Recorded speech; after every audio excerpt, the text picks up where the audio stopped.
Uy, Yes po. Yes po. natawa ako. Sir Buddy. Ano ko po pala? Nice. Partner ko pa. Ay, hello. Buddy po. Yes po. Ito po yung aming money making Hindi ka pwede mag-import. Nakapag-import po ko. Nag-import ka Yes na. po, nag-import na rin po ako. JNP. Yes So, po. kayong dalawa yan. Makalat lang po. Yes po. JV and Patrick. Yes po, JV and Patrick. Okay pala yung picture natin, oh. Yes po. Andito pa rin tayo sa San Luis, Batangas. At this time, kasama natin si JB Yes at saka po. si Patrick. Yes po. Ayan. So, sila ay nag-venture into goat farming. Yes Good po. farming, yes. Ayan. Mga babata, ang mga piloto to mga to. Yes po. Yes po. Mga good looking. Ayan. At yan, nagkita-kita tayo dun sa event sa Yes po. Agribusiness Connect. Yes po. Kumusta naman yung experience nyo dun? Okay po. Good. Okay. Maraming connection, so lumalawak yung opportunity po lalo. Mas lalo na po kami sa mga younger generation ngayon na sumusubok pa lang sa ganitong kind ng farming. Ang tanong ko, bakit nyo pinasok ang farming? Supposedly, papunta pa lang kayo doon sa, ng career ninyo? Yes po, yes po. Gusto mo bang matuto ng agribusiness, crops, livestock and poultry, aquaculture, at ma-inspire sa mga success stories? Agribusiness, how it works! As a YouTube channel, Agribusiness features entrepreneurs, farmers, organizations, OFWs, investors. However, beyond our usual content and official endorsements, Agribusiness does not engage in other business dealings with them. While our viewers and featured individuals and entities may choose to pursue business deals with each other on their own, we encourage them to be cautious in doing so. Ma'am Sel Ocampo ng Inspired Learning Tours. Yes, sir. Meron po tayong tour. Ito po yung pinaraffle natin sa Agribusiness Connect. It is called the Thai Farm and Garden Tour. But this time, we're going to focus on agritourism, high-value crops, and value-adding. And value-adding. Gagawin po ito sa Nakhon Ratchasima or yung tinatawag nila sa Thailand na Korat. November 26 to to 29. 29. Po. Kung nag-iisip pa lang sila na magsimula ng farming, ito po yung pwede nilang tingnan kasi hindi required na may malaking lupa. Tapos maganda yung sinabi mo, Ma'am Sel, na it must be high value para hindi mo kailangan ng malaking lupa. Kaya importante na magkasunod yung agritourism, sir. Yun yung actually gusto namin talaga ma-promote, sir, na papasok ka na rin lang sa farming. Sama mo na to. Okay, Ma'am Sel. Sa dami ng nakita mo na farms doon sa Thailand and sa ibang countries pa, no, na maganda yung agritourism nila, ano ba ang kulang sa atin? Yun po, exposure siguro. Kaya benchmarking yung isa sa mga objectives natin. Okay, so this is how they do it. And we want you to see. And we learn from them. We have very limited slots na lang po. So, pero open pa po siya. Hanapin nyo lang po ang aming Facebook page, Inspired Learning Tours, and send us a message. Una niyan, Sir Buddy, kasi Pandemic po before first year college ako, sir. So, na-introduce na ako ng father ko sa farming. Sa Sikap. Yes po. Sa amin magkakapatid, ako lang po ang interested sa farming. Into farming. Yes po. Lahat sila may mga sari-sariling career po. Ngayon, 16 years old ako, Sir Buddy. May makikita natin dyan, kaso forest na siya ngayon. Nag-start na ako mag-tilapia. 16 years old, nag-start na ako mag-tilapia. So, yun ang first heartbreak ko sa business, sa agribusiness. Kasi, 3 weeks before the harvest, alam ko nakikita na ako ng malaki kasi sobrang ano ko po siya eh. Sobrang binabantayan ko kasi bata po ako, binabantayan ko. Dumaan po yung bagyo. Ondoy po yata yun. Na-wash out? Na-wash out po. First heartbreak ko yun, parang nalugi ako sa feeds ng almost 60 to 100K. So sabi ko nun, ano kayang pwede kong isimulan na hindi masyado akong talo? Kasi lahat po ng nakausap ko na malalaking tilapia farm na sa lawa na mismo ng Talig na Talig is sadyang ganun. million talaga ang tinatalo pagka na-wash out ka ng bagyo. Oo. So ngayon sir, nagsimula naman ako ng native chicken sa farm. Nagpabakod ako dun sir ng almost 2 hectares ng lupa namin. Tas doon sa farm ninyo, sa Kabunal-Bananan. Yes po. Okay. Nag-start naman ako ng Parawakan native chicken. Okay. From Palawan. So, ano rin sir, kumikita naman pag kaya rin. Kumbaga, parang give and take sa mga suppliers ko. Nabibigyan ko rin sila ng native chicken. 800 pesos yata per chicken ang benta ko noon. Almost 2 to 3 kilos each po eh. So, nasasambot naman yung feeds. Ang problema, sir, ang dami naming katabing poultries. So, nahawakan. Yes po. Kinausap ko na sila before ako nag-farming, sir. Kinausap ko na sila na pag magbabakuna sila, isabihan po ako. Para sabayan mo? Yes po, para makapag-control po ako ng Ngayon, may isa doon na bagong tayong farm, sir, na wipe out ako, sir. Nalugi ako ng almost 2 to 300K sa feeds. Wow. Na almost kaya kong bawiin yun, sir. 17 years old ako nun, sir. 17 years old. Tapos, ito na, sir. Yan na, dumating na. Before pandemic, di nasa Manila ako nun, sir. Lumilipad pa as pilot. Ngayon, sir, sabi ko, mag-start kaya ako ng goat naman. Kasi sabi ko, sa farm namin, nag-goat na rin si father ko. Yan dyan, yung mga gala-gala lang na goat. Native ba, sir? Okay. Binilhan ako ng father ko. Gumising ako pagising ko ng umaga, binilhan ako ng father ko ng isang inahen. Yes po, isang inahen, sir, at saka 2 anak. Imported na ito mga ito? Hindi po. Native lang. Native, okay. Native lang. Sabi ko, naaaliw-aliw ako, libang-libang. Ikot-ikot akong ganyan, sir. Sa mga farm, nagsisimula na ako Tapos nakaramdam ako nung unang kita, sir. Nabenta ko yun, parang ang namuhunan si father ko ng 24,000 sa mag-iina. Tapos parang nabenta ko siya ng almost 50K ng 1.5 or 2 months ko lang inilagaan. So, talaga? Yes, sabi ko parang nadoble yung pera. 2019, before pandemic, nag-research na ako sa mga iba't ibang farm, nagpupunta ako. Yun sir, nagsimula na ako mag-upgrade. So, nagsimula na ako bumili sa mga farm to farm. Farm to farm muna ako sir, nagsimula. Ano muna, yung pag-meet muna pala namin. Nasa farming na ako sir. Nasa farming na ako noon. Sa mga native farming.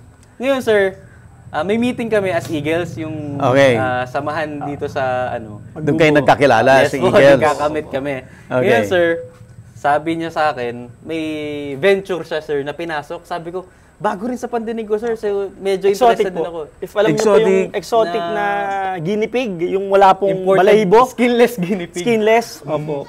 Nag-try naman po ako kasi one of my friends sa Manila, siyempre, mahilig na po talaga ako sa hayop. Sa aso, mga ganyan. So, magkababata rin kami nun. So, since then, siyempre, naniwala ako sa kanya, ganyan.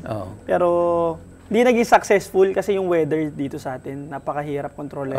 Ang hirap nga lang, nag-full blast agad ako, siguro mga kalahating milyon. Wow. Tapos, yes, siguro 13,000 yung isa, tapos makikita ko, ang sakit sa puso kasi mahilig ako sa hayop, namamatay 5 agad. So magkano na agad yun? Araw-araw, hindi pa po kayo magkakilala nun. Then nung nagkakilala kami sa Eagles, kasi po, ako po ang president ng Eagles po dito sa San Luis. Sa San Luis. Na-interview niya rin po isang vice president po namin, si Kuya Bot. Bob Kwasay. Okay. In agriculture. Siya po yung vice ko. Okay. Then, yun na nga po. Nag-birthday po siya, sinama po ako ni Kuya Bob Kwasay. Then, nagkakilala kami. Sabi niya, anong ginagawa mo? Ganito, ganyan. Sabi niya, nag-alaga nga ako ng marami na ako inalagaan, pero sa goat, sabi niya, ang baba ng mortality. Sabi niya, talaga, ako galing ako lugi. So nagkakwentuhan kami, Sir Buddy. Na sabi ko, ako namatayan ako araw-araw, ang sakit sa akin. Kasi siya naman nun, nung kinakwento niya sa akin, hindi niya agad sinasabi kasi nag-i-start pa lang ako. Ayaw niya ako ma-discourage. Kasi syempre, wala rin naman siyang background. So hindi niya agad ginudge. Then nung nalugi na ako, salita, sinabi niya sa akin, alam mo, kuya. Sinintay mo pa na malugi. Hindi naman, sir. Parang baka kasi isipin niya na, yung para abusive friend na, Nalulugi siya, dito ka na lang, kambing ka na lang. Hindi ko agad sinabi, sir. Hinayaan ko Okay. siya na siya yung mag-approach sa akin na, ano ba yung ginagawa mo, ba't ganyan? Tapos doon din po namin nalaman na pareho pa nasa line of aviation. Yes po. Yung kuya niya siya, sabi ko, saan ka nag-aral? Magpipiloto ako. So yun, sabi ko, magkapareho tayo na napunta tayo. Paano ka nahilig dyan? Ganyan. Then pumasok na yung goat. Sabi ko sa kanya, maganda ba yan? Ba't di natin i-try pa rin? So, kailan kayo formally nag-venture together? Together is 2023 po. 2023 na. Yes po. Pero 2019 pa ako, sir. So, medyo kumita na ng konti. Advance sir? na siya eh. Kung sa ano, may may na binuo kasi talaga. akong system, sir, na kayang mag-sustain ng ng siguro mga kahit may pamilya na kayang mag-sustain. Pag-start. As yung beginner friendly na na businessman, agribusiness. Ganun po. Ang ginawa ko kasing system dyan, sir, nung una, sabi ko, anong pwede kong maging strategy sa business na to para hindi ako magtatapon ng expenses sa feeds. Okay. Sa traditional way kasi, sir, ang ginagawa nila is para dumami yung herd nila, yung isang farm, is magpapaanak sila, papalakihin yung anak, gagawing inahin yung papapaanak. Okay. So, ang ginawa ko, sir, ganito ang ginawa ko, sir. Nag-start kami po niya, bumili kami ng 3 full blood. Okay. Full-blooded na bower. Tapos, tiningnan namin, sir, kung ano yung kayang ibigay ng market. Okay. Yung pinakamataas na target na market, yun ang in-name namin, sir. So, 2023, nakapaglabas kami ng 6 na, tagdadalawa, sir. Bawat breeder na inahin, tagdadalawa na anak. Okay. Ang ginawa namin, sir, wale siya, 4 months. Nung umabot siya ng 4 months, sir, tinry namin i-post sa social media. Okay. Okay. Nagulat kami sa market, sir. Yung market na inaasahan namin nasa 70 to 100K, nahigitan. Nahigitan, sir, kasi pinost namin siya is 4 months. Ngayon, may nag-o-offer na sa akin ng 180K, 150K each goat. Sabi ko, pwede to ah. So, dahil meron na kaming iniisip, sir, na plano para maparami natin, palakihin natin, gawin nating inahin pagka pwede na, ready to breed na. Okay. Ngayon, ang ginawa namin, sir, tinry namin ibenta agad. Agad na, hindi niya Yes na... po. Pagkawalay, 4 months, binenta namin, parang kumita kami siguro 500,000. Nag-profit Talaga? kami nun. Yes po. Bilis po nun. First cycle namin, sir, kumita kami ng 500,000. First cycle namin sa 3 breeders. 3 inahin. Na hindi po namin po. inaakala Hindi na namin ganun. inaakala. Wala kaming Kambing. Kumbaga, target market namin is 70 to 100K each. Nung paanak namin, hindi namin alam na ganun kalaki yung market nun. Pero mas lalo na po ako. Mas lalo ako nagulat. Kasi kahit pa paano siya, may mga friend na siya na owner na ganito. May Nagulat background siya na may siya. ganung kita, sir, sa So sa akin, alam ko kasi kambing for meat type eh. Kasi taga Batangas din po, alam ko, sabi ko, okay yan. Pangkatay, magkano lang pagkakadala sa 10,000 above or below. Yes. So nagulat ako. So sabi ko, ano yan? Parang ano ba? Parang scam ba yan? Sabi ko sa kanya. Parang Sabi niya, ganun siya, hindi. sir. Kasi sabi ko, hindi naman siya kinakain. Hindi siya for ano lang talaga, breed type. So yun, doon niya sa akin in-explain na dito kasi sa Pilipinas, kuya, kasi Eagles po kuya, mag-i-start pa lang tayo sa ganito. Unlike sa US na makakapal na yung mga Kalat na. alaman Yes nila, po. yung breed nila, magaganda na. Dito sa atin, kung makikita mo, ngayon pa lang mag-venture or almost wala pang alam yung mga old na farmer natin. Lalo na yung mga, konti pa lang yung mga millennial farmers dito sa Pilipinas. So, yun po. So, gusto rin namin i-share ngayon sa mga katulad namin dati na gimmick, ganyan lang, aral, na may buhay din dito talaga sa province. Oo. Hindi lang siya basta, parang ibang mundo siya eh. Ibang mundo na nakakatuwa. Nakasanayan Kasi natin. Iba dating nasa well ka eh. Parang nasa city ka eh. Unlike dito, makikita mo yung totoong mundo pala ng nature, kung tawagin. Ganun po. Nakakatanggal Sige ng nga, stress. lapitan yan, sir. natin. Tapos Yes po. Sige continue po. natin Sige ang po. discussion doon. Sige po. So, ilan na yung, yung herd nyo ngayon? Breeders namin, sir, is 1, 2, almost 9 yata, 10, ganyan, sir. Oh, Ang okay. breeders From namin- dati 3 lang. From 3 lang po, from 3. Ngayon, ang ginawa kasi namin, sir, para safe na safe lahat ng mga palabas namin is, bawat line sa US, kumuha kami ng tigigisa na bloodline. Okay. So, nag-a-add kami, kunwari, kumita kami, sir, sa isang cycle, kumita na kami, nag-profit kami, nag-invest ulit kami ng another bloodline. Para yung mga palabas namin, sir, pwede namin ipag-mix. Kayo magbe-breed? Yes, kami na rin po magbe-breed. Tapos, yun na po yung hinahabol ng market, na may bloodline ka nito, bloodline. Parang ano, sir, parang mga sa enthusiast din po eh. Yung goat enthusiast. Hindi na siya sa karne-karne, hindi na po. Para siyang sa bully, di ba? Para siyang sa bully. Bully farming. Sa show. Kumbaga, hindi pwede show ready. in breeding. So, yun din po yung naalagaan namin. Napag-usapan namin na kung tutuusin, pag may buyer, pwede ka namang mag-buy and sell. So, sabi ko, huwag natin gawin kasi credibility nagkikreate tayo ng sarili nating branding dito na yung goat natin is mabibili nila na sure sila na hindi inbreeding. Yes, mabibili nila. Safe. Na quality talaga yung gusto nilang ano. Kung yung mga gustong gumaya sa amin na magbi-breed din, kung sila yung magi-start ng ganitong business. So meron silang assurance na hindi sila maloloko. Ilang farms ang pinanggalingan nung herd ninyo? Dito, sir, siguro 6 to 10 farms. Wow. 6 to 10 farms, yes po. Lahat US? Less po, lahat po US. Lahat po US. Normally, saan nanggagaling sa US? Texas po. Texas. Yes po, Texas po talaga. Pumenetrate. Hindi ka pumunta doon? Hindi po, hindi po. pa. Pumenetrate ako ng connections doon, sir. Lakasan lang din ang loob, sir. Punta natin. Sige po. Sige po, Sir Buddy. Pasok po kayo sa munting bubunan namin. Sige, describe nyo Then after po dito. Tsaka meron din siyang stud service, Kuya. Yes po. Okay. Yes po. Yun ang primarily pang tapal namin, sir, sa expenses. So, feeds, ganyan. dito sa lugar namin, San Luis, sir, kami lang ang merong US. Okay. So, hinahabol-habol siya ng mga traditional farmer natin. Dito? Yes po. Everyday po. Everyday. So, ito, sir, ang stud fee nito, sir, is 1.5.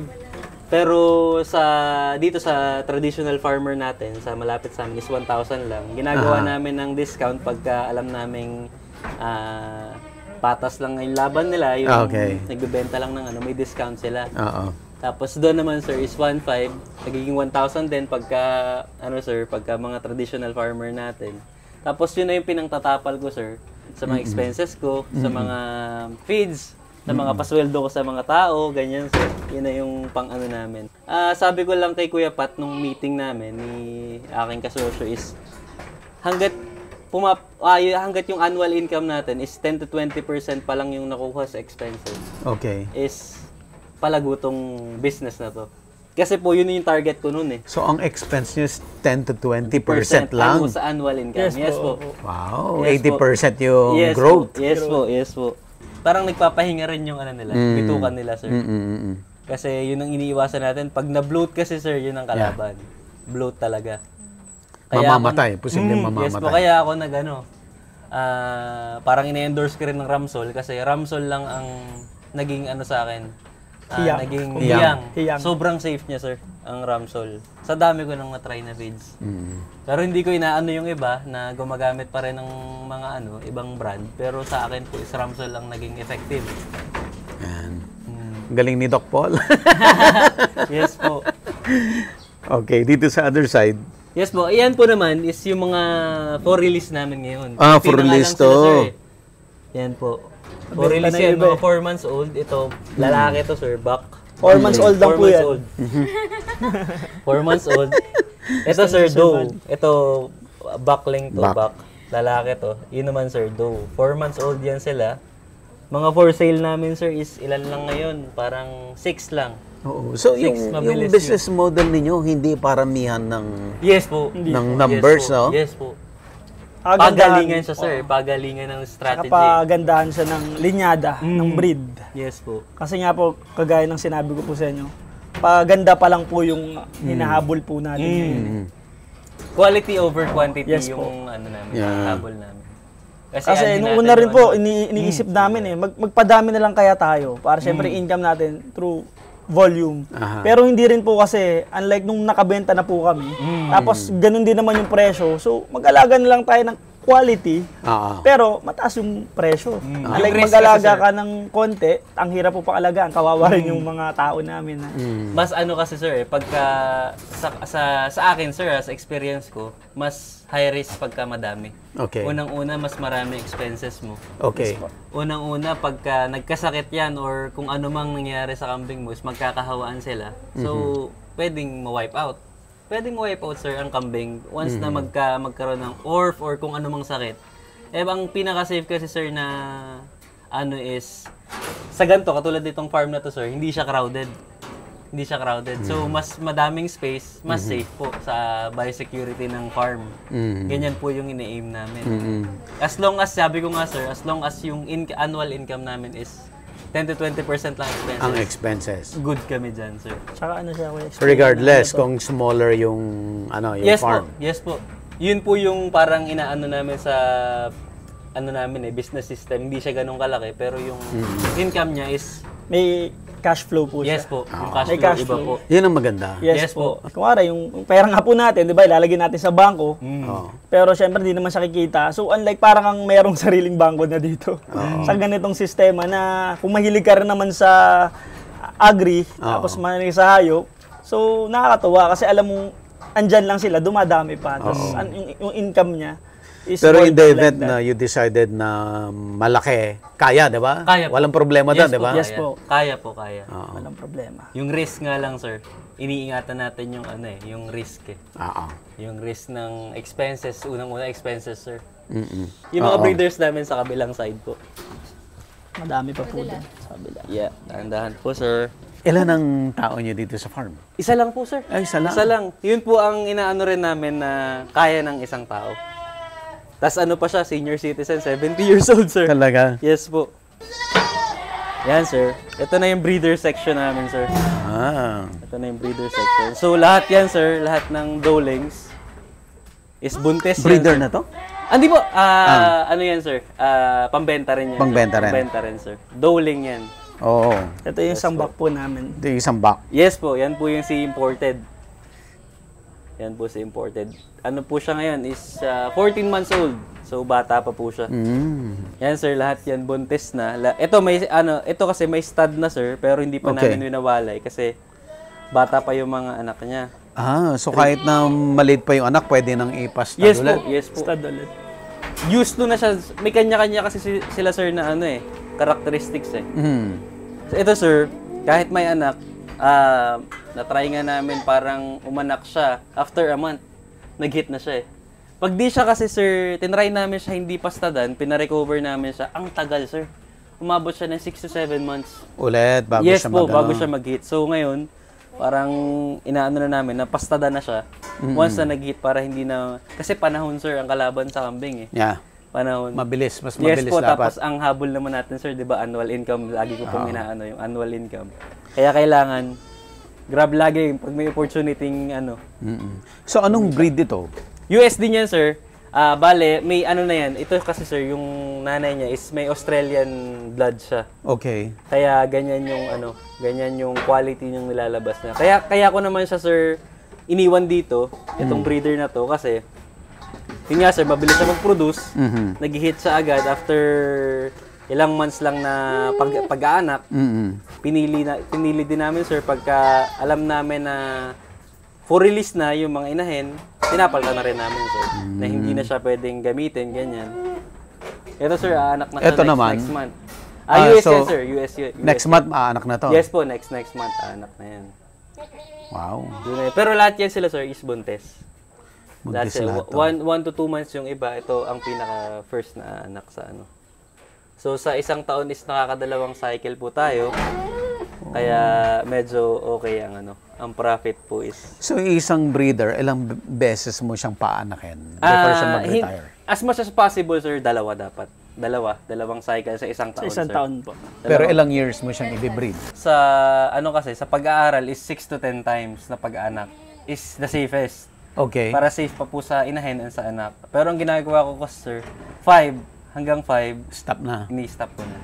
Kasi kawawa din. 5, so parang ano lang yan, 2.5 years Yes lang. po. Yes po. Ganun po yung aming Magpapahinga hinahabol. na siya. Yes po. Nagpapahinga na namin siya. Tapos pinapagamit namin sa mga traditional breeder na traditional natin na farmer. Sa farmers na. Yes po. Pinapasa na namin siya na mas mura. Kasi nagamit na namin and may Didispose mo na siya. Yes po, dinidispose. Pinapaltan din, sir. So yan, ilang months to before? 3 Malapit months, na, no? Yes po, 3 months na po yan. So 5 Ilang months months lang bang po. ano? 5 months lang 5 po, months lang. 145 days to 155. So, Tapos explain mo rin kuya kung ilang months sila bago i-out. yun sir. Yung ano namin is 4 months, yung binawalay na namin. So ito, yung dalawa na yan, dito sir. Next month, pwede na silang iwalay. Then, ibuboost na namin yan. Meron kami tinatawag na parang growth boost. Na ginawa, 2 weeks sir, na binuboost namin para kumapal. Para biglang lalaki. Yes po, bigla silang lalaki. Kasi yan sir, tulad yan, dalawa sila. So, nagsishare sila ng gatas, kaya hindi sila masyadong ano yung growth nila. Tapos yung nanay nila is nagpastad na. So, may So may laman na to, ilang months na yung buntis ano yan siya? sir? Days. Days pa Days lang po. pa lang, Days pa lang. okay. Yes po, days pa lang yan sir. Pero confirm na confirm buntis po siya? yan. Confirm Okay. po yan. Yes po. Tapos ito, ilang months na tong buntis? 1 to 2 months din yan sir. 1 to 2 months. 1 to 2 months. Sa mga records sir is 1 to 2 months silang. Ito po, 1, 2, 3, 1. Yan po. 1, 2, 3. Puro ano yan, 1 to 2 months sir. Sabay-sabay 1 to 2 sila yan sir. Yun po ang kagandahan pagka ganyan magkakatabi yung inahin mo. Pag nag-hit yung isa sir, sabay-sabay. Sabay-sabay Yes sila. po, sabay-sabay. So hindi ka rin mapapagod sa records kasi isang ano lang, isang type lang sa records. Yung So ito tomboy na natin ginagamit. na pakita mo. Meron kami mamaya sir, kung Papakita papakuha ko namin sa din tao ko namin. yung... Oo. Paling, pakuha nga ako kay Tomboy. Pakuha po ako kay Tomboy. Bakit tomboy?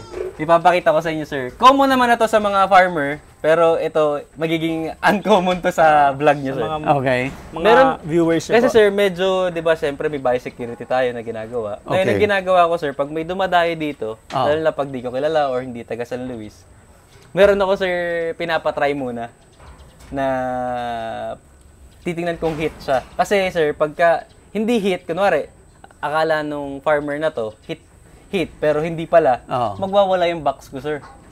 So, hanggang gabi yan, sir, magwawala yan. So, kailangan, i-sure ko na, ano muna, na nag-hit yung dough. Ang ganda nga lang nun, hindi siya Kumbaga, magbubuntis. Tawag namin, sir, pang testing ba? Pang testing, kung hit Tester yung dough. Bago namin dalhin sa back namin. Para hindi siya magwala. Sa labas yun, sir, kaya pinapakuha ko pa. Yan, Yan siya, sir, si Tomboy. Yan siya, sir, si Tomboy. So, eto, sir, kaya siya Tomboy. hinahanap ko pa to, sir, sa mga traditional farmers. Sa Maragondon, Cavite ko siya nabili, sir. Oh. Eto, sir, meron talagang farmer doon, sir, na nagbe-breed ng ganyan. Eto, sir, dalawa yung ano niya. Yung genital niya. Yes, dalawa, sir. Pakakita mo kuya. Yes, sir. Yung female. Yes po, magkapatong, sir. Magkapatong yung ari niya. Oh. Yes po. Very very common na yan, sir, sa mga traditional farmer. Alam din nila yan na may tomboy. Pero Saka yung pampaselos ba yun? sir, yan pampaselos. Kunwari, yung back namin ni sir tinatamad. Pag May may mga mag-i-stand mood po. yan, sir, eh. Ito yung pampaselos namin na Pag ilalabas siya, ganyan po. Kahit saan ko yan ilapit, sir. Pagka pwede natin i-try, sir. Pag nilapit. Teka, nalilito ako pa. ano mo kuya? Yung sa, Nalilito ako paano nag-work. yung Ano sa, po to, sir? selos part. Kunwari kuya, may mag-i-stud ganyan. Bigyan mo ng example. Kunwari, sir, may dadayo dito. Sa labas pa lang, sir, ilalapit ko na siya. So, yung dadayo dito ay male-female? Female po, Female, dadayo. Yes po. Okay, kasi magpapastad sa'yo. Yes po. Ngayon, anong mangyayari? Ilalapit ko muna po to. Isa. Yes po. Doon Sa sa... Tomboy, dough. si Tomboy. Anong mangyayari? Pag po umistad to, bumababa rin po to. Opo, nag-i-stud po siya. So, nagtatry din siya mag-stud. Pagka nag-stud po to at walang reaction yung dough or hinahayaan niya lang, is yun yung hit. Hit yun. Hit po yun. Pero pag umano po to, parang kumbaga romansa yung tawag eh. Pag ganun po, tapos tumakbo yung dough, Hindi po hit siya yan. Tapos pinapaalis na po. So, paalisin mo na siya. Yes po, ganun po. Biosecurity rin, sir, kasi hindi expose yung box namin. Ito lang siya, native naman to. So, mas malakas yung Totoo yun, sir, na mas malakas ang resistensya ng native natin. Kasi ito, bilad, araw, init, okay lang, sir. Mas sanay siya dun. Pag nilapit ko to, sir, sa kaso baka magwala yun. So, sa back, ano rin siya? Nakikipagsuwagan siya, sir, sa back. Para siyang back, sir, na So parang male din siya kung tutuusin. Yes po, parang male din siya. Yan sir, female to female yan kung tutuusin. Pero tingnan nyo sir yung ugali ng ano. Yung ugali niya nga lang po is back. Male siya. Male siya. Ugali niya. Yan siya Ayan sir. inaamoy-amoy niya po. Medyo talo nga lang siya sir pagka ano. Sa Kasi build. hindi siya hit. Yan sir oh. Yan niya sir. Niraromansa niya. Kung sa ano po, siya po yung pinaka pang-check. Nag-check kung hit or hindi. Yan sir, tumatalon na yung buho ko. Yan po.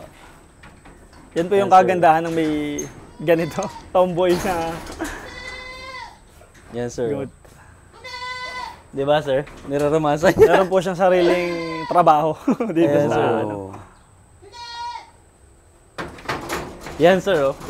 Niraromansa niya. Pero female siya sir. Female siya. And iniistadan din siya ng mga box ko sir. Iniistadan din siya ng box ko. So ayaw niya, no? Ayaw po niya. Ayaw niya. po niya sir. Nakikipagsuwagan po siya. Sige, go kuya. Oops. Sige po, okay lang naman Sige po po, yan. okay lang po yan. Maganda kuya. Hahabulin niya yan sir. So may pressure rin to doon sa May- mga Ay, farmers. presyo po to. Very uncommon siya sir. Kasi rare eh. Kung saan po siya rare. Ito sir, mabibili mo to ng 30, 40k. Talaga? Yes po. Kasi sobrang uncommon niya po, hindi siya, kumbaga siguro sa 100%, 10% lang to. Ang naglalabas ng ganyan sir na tomboy. Kasi ano to, abnormal po to eh. Oo. Yes po.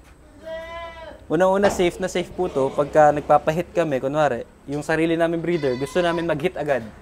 Sinasama namin to, wala siyang sungay, so safe, hindi makakasakit sa breeders namin, and hindi siya makakabuntis, sir. Kumbaga, safe siya. Doon pa rin siya, ang makakastad pa rin is yung gusto namin na back. Ganun siya, sir. Pero Galing, okay napapabilis yung pag-hit Yes po. yes Yes po. ng mga female. Yes po. Ito po Kasi yung nakahalo siya. Yes, po. Tapos yung amoy niya, sir, kasi medyo ano lang to, yung amoy niya, sir, is pang back din. So may anggo siya, sir, na tinatawag, yung anggo. May anggo rin siya, sir. Yung anggo po, yun po yung nakakapagpahit eh. Yeah. Di ba po? Oo. Pero female siya, yun ang very uncommon, sir. Tapos meron pa, sir, meron naman tinatawag, may bakla rin, sir, na kambing. Ano naman siya, sir? Dito naman, para siyang back, pero meron din siyang, hindi naman siya magkapatong, sir, magkasunod. Sa ilalim, sir. Nakakita na rin ako, sobrang laki. Ano naman siya, sir? Mas lamang yung pagka-back sa pagka-female Babae, niya. Yes po. Pero hindi rin siya, wala din siya, sir, hindi din siya nakakasampa. Parang, hindi rin nakakabuntes parang hindi din nakapag-produce, sir. Pero ganun din. Gano'ng kalaki itong property mo? Ano, sir? Nasa, siguro, half hectare po to. From, ano po, dito po. Lahat po. May entrance dito. Yes po. And binili na rin po ni father ko to hanggang dagat. Hanggang dagat na to. Yes po. Ang plano ito yung, sir, magiging sunod na vlog nyo. Pag uwi niya, sir. Resort. Alam nyo, sir, yung parang sa Baguio. Yung may tourist attraction, pero para sa amin lang. So, pero nakalagay is dalag, tilapia, Okay. crabs dito po, sir. Hanggang dagat na to. I-develop niya po to pagka, susunod. Umabot to, sir, ng 150 kilos. Sige, dito ka. Sa prime niya. Yan. Yan po siya. Picturean natin sa Bloodline nito, sir, is from Mayor Sumabat. Talaga? Yes po. Kumuha ka rin kay Mayor Sumabat? Yes po. Na bloodline lang po niya. Bloodline lang po niya. Yes po. Okay. Laki. Dahil parehas kayong kuya, pero sino mas matanda sa inyo? Siya po. Magkaedad lang kayo. Siya po. 20 months lang po, sir. May mga ilang ano siya, ilang kilo na siya ngayon? 120 to. 120. 120 kilo. Paano yung partnership ninyo? Ano yung responsibility ng bawat isa? Bale, Medyo fair naman siya, sir. fair po sa lahat, halos. Pero ay sige, sir. Pero siyempre mas may ano po ako, may knowledge ako about this. Okay. So ako po yung medyo Like katulad po ng mga hands-on. mag-i-inject, mga magbabakuna. Ako tagahawak, siya yung alam niya yung Hugas ako na kami, sir. Wait lang. Pero in terms of capitalization, paano kayo nag-share? Same po, para sa feeds. 50-50. 50-50 po talaga. Yes po. 50-50 sa lahat, ganyan. Sa kita, 50-50 rin. Yes po. Yes po. Opo. Pero ang investment namin dito, sir, syempre, nag-grow naman tayo. Parang umabot na kami ng 2 to 3. M. Yes po. Wow. Sa lahat po Sa ng... lahat na ba? Kasi mahal yung ano, no? Mahal yung stock, no? Yes po, yung animal, stock. no? Yes po. Lalo na yung back. Yung pag, Yung mga box namin, syempre po, kailangan one of a kind. Lagi pong one of a kind. Siguro sa lugar namin dito sa Calabarzon, siguro ako lang yung may bloodline niya. Hindi pa kayo From US. nakaisip na kumuha ng back na yung similya na lang? Sabi nga po, nagka-try na siya Aha. mag-import ng semen. Oo. Pero hindi pa yata nagiging successful, sir. Okay. Pero pag naging successful, gustong-gusto ko rin yun, sir. Oo. Kasi unang-una, safe. Safe. Kasi sir, yung mga US box, parang umaabot na sila ng 170, 160 kilos. So, sa mga island-born na doe natin, hindi talaga kaya. Babalian yung likod nila. So, safe na safe yung semen lang. At saka naka-ano lang yan eh. Ang tawag doon, yung tank. Yes po. Kahit Yes po. ilang years yun eh. Yun nga po eh. 10 years, Yes 20 po. years yata. Nakapag-venture din kayo, sir, doon. Nakita niyo po. Nakakita na ako Yun, na nakita gano'n. ko yun. Gustong-gusto ko rin yun, sir. pakita mo yung ano natin. technology na yun. Sige, yung stud station. Yes, sir. Yun yung may stud Sige nga, station pakita po. natin. Yung stud station namin. Pag may pumapasok, sir, so ginagawa namin is Pinapalabas na lang dito. pinapalabas namin yung box. So, alam na nila, sir, yung Ah, trabaho, dito. assignment nila. Yes po. Tinatali namin okay. dito, sir. Yung isa, dalawa, tatlo. Ayan. Tatlo? Yes po. Kaya yan, kahit sabay-sabay yan, sir. Isang tatlo. back lang? Opo, isang back lang po. Opo. Para safe din po yung isa. Ang lalabas lang po yung back. Kung ano pong mapipili nila. Ang gagawin po kasi, papasok yung doe dito, mamimili, anong gustong back na i-stud sa aking, pipili So, pwede sila. siyang magdala ng tatlo. Pwede po siya magdala ng tatlo. Tapos- May pahinga yun, sir. May pahinga yun. Okay. Ang kinukuha namin, kunwari, nakatali yung tatlong doe dito, sir. Oo. Pag nakastud ng isa, kukunin ko na ulit yung back. Pahinga siya 10 to 15 minutes. Tapos balik ulit. Balik ulit. Yes po. Kasi, sir, pagka hindi siya, yung nabitin siya, sir, Oo. may rin nagbiba rin yung mood ng back. Oh, So I kami rin nahihirapan, sir, nasisira yung kulungan. Sir, nakaano na yan, siguro 3 renovation na. Itong kulungan nyo. Kulungan ng back lang, sir. Kasi talaga, Ang back lang. pagka hindi siya, sir, lalo na yung mga napunta na hindi naman talaga hit, sir, Mm. nagwawala talaga siya. Doon na po ulit tayo. Pasok tayo doon, sir, at medyo mainit. Pero kahit hayop nagwawala. Opo. Yes po. Nai-stress din. Agribusiness merch is now available on Shopee and Lazada. Agribusiness, how it works. Instruct, inspire, succeed.